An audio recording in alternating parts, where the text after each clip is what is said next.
En 40 ans, les houillères auront réussi un des plus vertigineux dégraissages, passant de 220 000 salariés en 1947 à 14 000 aujourd'hui. Une fin en douceur programmée depuis plusieurs années, avec en 1991 la fermeture du dernier puits du Nord-Pas-de-Calais. Principale cause de cette fermeture, la concurrence des autres sources d'énergie, mais surtout les conditions d'exploitation trop chères. Lorsqu'un mineur du Nord-Pas-de-Calais extrait 1750 kg de charbon par jour, son collègue en Australie en produit 10 fois plus.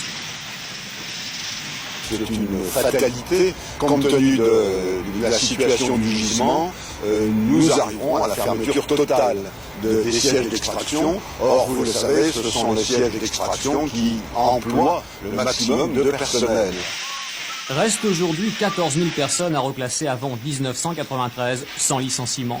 Un reclassement qui s'effectue déjà dans 3 axes. Les mises en retraite, les reconversions des ingénieurs et techniciens et enfin le retour au pays des travailleurs immigrés. Il y a tout juste un an, Jacques Verlaine signait une convention avec l'ambassadeur du Maroc pour le retour de 500 Marocains par an. Aujourd'hui, un an après, c'est le constat d'échec. 350 Maghrébins ont accepté la prime de départ de 200 000 francs.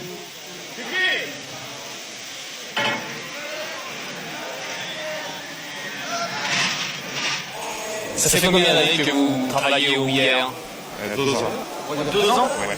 À partir de 1914. Et vous venez de quel pays? Maroc. Vous vous plaisez ici?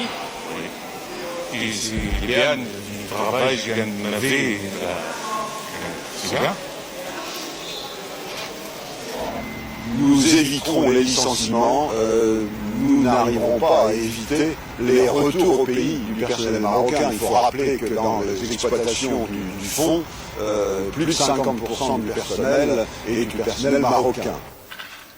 Départ difficile à organiser, d'autant plus difficile que ces Marocains avec leurs familles sont intégrés à la vie française.